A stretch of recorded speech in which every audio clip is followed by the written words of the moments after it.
एक आदमी ने केवल मेज पर लुढ़कती हुई बीन्स को देखा और तुरंत एक भयानक रहस्य का पता लगाया, क्योंकि इसका मतलब यह है कि जिस समुद्री चौकी पर वे तैनात हैं वह अब लगातार तूफानों की मार से झुक गई है। यदि समय पर पीछे नहीं हटे तो यह चौकी देर सवेर ढह जाएगी और तब वे भी मौत से नहीं बच पाएंगे। लेकिन सबसे भयानक बात यह है कि अब यह 4 सदस्यीय दल समुद्री चौकी पर 2 साल से अधिक समय से तैनात है और उनके पास खाद्य और पेयजल बहुत कम बचा है। लेकिन अजीब बात यह है कि नियमों के अनुसार हर 2 साल बाद वरिष्ठ अधिकारी नए साथी भेजते हैं ताकि वे उनकी जगह ले सकें। लेकिन अब तय समय बीत चुका है, फिर भी बदली करने वाले साथी अभी तक नहीं आए हैं। जब सभी लोग मायूसी में घिरे थे तो गश्त पर मौजूद श्याओ हाई ने डर के साथ देखा कि समुद्र में थोड़ी दूरी पर एक संदिग्ध जहाज धीरे धीरे पास आ रहा है। लेकिन अजीब बात यह है कि रडार ने उसे पहचान नहीं पाया। श्याओ हाई ने अनुमान लगाया कि वह जहाज शायद उन्हें बदलने के लिए आया हुआ है, लेकिन कप्तान ने देखा तो उसे कुछ गड़बड़ लगी। चूंकि वे यह नहीं समझ पा रहे थे कि सामने वाला दुश्मन है या दोस्त, कप्तान ने अलार्म बजा दिया और तीनों को तुरंत लड़ाई की तैयारी करने और तोप को उस अज्ञात जहाज पर निशाना बनाने का आदेश दिया। जैसे जैसे वह जहाज और करीब आता गया सभी लोग तुरंत घबरा गए। ऊपर संचार अधिकारी लिसा ने उस अज्ञात जहाज से संपर्क करने के लिए ब्रॉडकास्ट के माध्यम से कोशिश की, लेकिन घंटों तक पुकारने के बाद भी जहाज से कोई प्रतिक्रिया नहीं मिली। जब सभी कप्तान के तोप चलाने के आदेश का इंतजार कर रहे थे तभी कप्तान ने अचानक अपना मन बदल लिया और तुरंत पिस्तौल निकालकर श्याओ हाई को दे दी और उसे नाव से जाकर स्थिति की जांच करने का आदेश दिया। ये स्थिति देखकर श्याओ हाई अनिच्छुक था, लेकिन एक अच्छे सैनिक के रूप में उच्च अधिकारियों के दिए गए अंतिम आदेश के सामने उसे बिना किसी शर्त के मानना पड़ा। जैसे जैसे वह जहाज के करीब पहुंचा उसे और भी अजीब लगा। सुरक्षा के मद्देनजर उसने पहले शिष्टाचार दिखाने का फैसला किया, फिर कार्रवाई करने का। हेलो।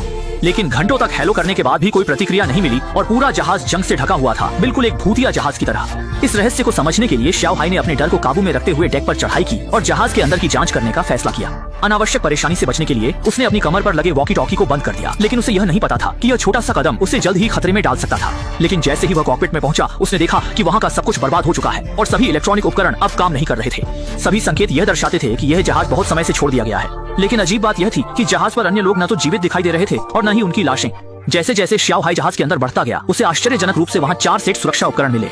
यह देखकर श्याओ हाई तुरंत समझ गया कि यह जहाज उन्हीं की बदली के लिए आया हुआ है। लेकिन अजीब बात यह है कि वे 4 बदली वाले सदस्य आखिर गए कहाँ? अच्छी बात यह थी कि जहाज के सामान अभी भी वहाँ थे। भूख से बेहाल श्याओ हाई ने खाना उठाया और पेट भरना शुरू कर दिया, लेकिन उसे यह नहीं पता था कि दूसरी ओर कप्तान पहले से ही चिंतित था। श्याओ हाई से संपर्क न होने पर उसे लगा कि श्याओ हाई किसी मुसीबत में है और उसने बिना कुछ कहे तुरंत परमाणु हथियार चालू करने की योजना बनाई।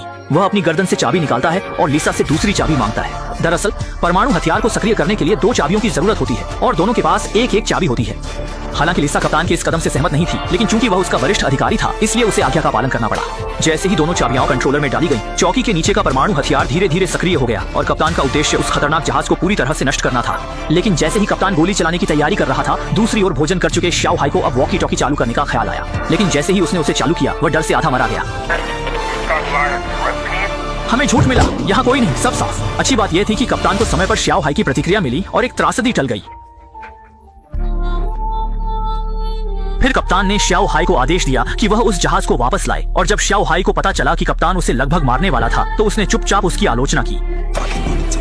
लेकिन अब कप्तान के पास श्याओ हाई पर ध्यान देने का समय नहीं था। वह अब यह समझने के लिए उत्सुक था कि उन 4 बदली वाले साथियों के साथ वास्तव में क्या हुआ। अपनी दुविधा को दूर करने के लिए उसने इंजीनियर गुआंगटो को जहाज की विद्युत प्रणाली की मरम्मत करने का संकेत दिया और फिर जहाज के नेविगेशन लॉक को निकालकर उसकी यात्रा की मार्गरेखा बनाई। आश्चर्य की बात यह थी कि जब उसने आखिरकार इसे खींचा तो उसे एक अजीबोगरीब मार्ग दिखा। इस बीच दूसरी तरफ के 2 लोग भी खाली नहीं बैठे थे। उन्हें लगा कि यह यहाँ से निकलने का सबसे अच्छा समय है। अगर वे इस जहाज को मिस कर देते तो उन्हें यहाँ से निकलने के लिए फिर से 2 साल इंतजार करना पड़ता। ये सोचकर उन्होंने अलग अलग काम करने का फैसला किया। रात में गुआंगटो ने चोरी से जहाज के अंदर घुसकर अपनी कई वर्षों की मरम्मत के अनुभव से उसे मरम्मत करने का निर्णय लिया। वहीं श्याओ हाई ने चुपचाप मुख्यालय को संदेश भेजा कि रोटेशन शिप आ चुकी है। वे लोग रोटेशन टीम के साथ 100 प्रक्रिया पूरी कर चुके हैं और उनकी अपनी 4 सदस्यीय टीम 3 दिन बाद वापस लौटेगी। अब उन्हें केवल जहाज के इंजन की मरम्मत करनी है और वे इस वीरान जगह से निकल सकते हैं। ये सोचकर दोनों में ऊर्जा भर गई। सौभाग्य से गुआंगटो की मरम्मत की कला बहुत अच्छी थी और थोड़े समय में उन्होंने जहाज को मरम्मत कर दिया। दोनों ने सोचा कि वे अब आखिरकार यहाँ से निकल सकते हैं, लेकिन जैसे ही वे जहाज से बाहर निकले उन्होंने देखा कि कप्तान पहले से ही बाहर इंतजार कर रहा था और तुरंत ही उन्हें एक अजीब आदेश दिया। क्योंकि जब तक नए बदली साथी नहीं आ जाते चौकी पर किसी को रहना चाहिए और सभी को अपनी अपनी स्थिति से हटने की अनुमति नहीं थी और फिर उन्हें उस जहाज को उड़ाने का आदेश दिया। लेकिन इस बार गुआंगटो सीधे गुस्से में आ गया। उसे लगा कि कप्तान का यह कदम निश्चित रूप से आत्मघाती है, क्योंकि यह शायद उनका यहाँ से निकलने का एकमात्र मौका था। गुआंगटो किसी भी कीमत पर गोली नहीं चलाना चाहता था। जैसे ही उसने अपनी बात खत्म की, कप्तान ने उसकी कान में गोली मार दी।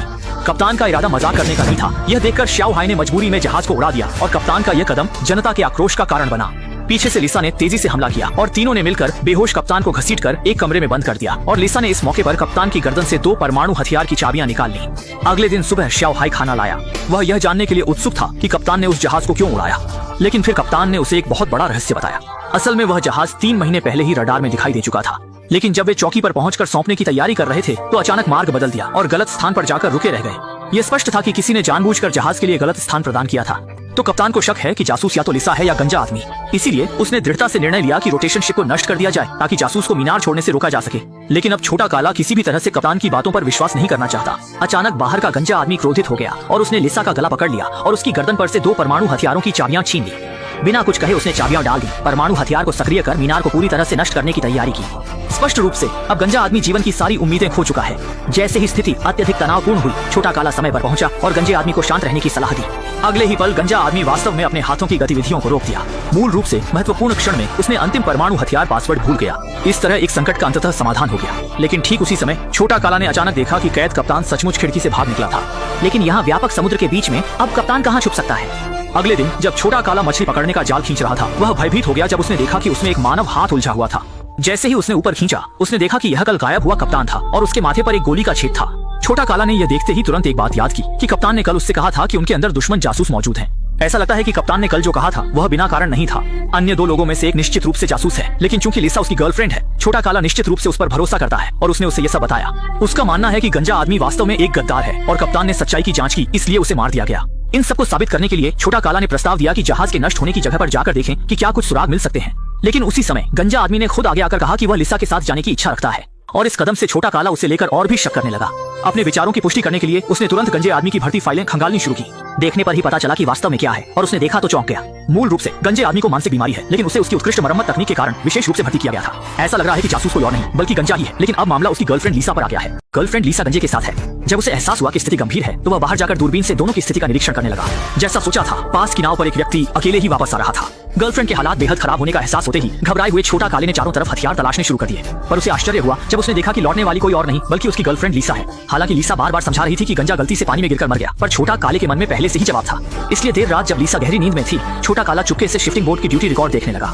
जैसा सोचा था, उस रात की ड्यूटी पर लिसा ही थी। उसने भी उपाय करने का निर्णय लिया।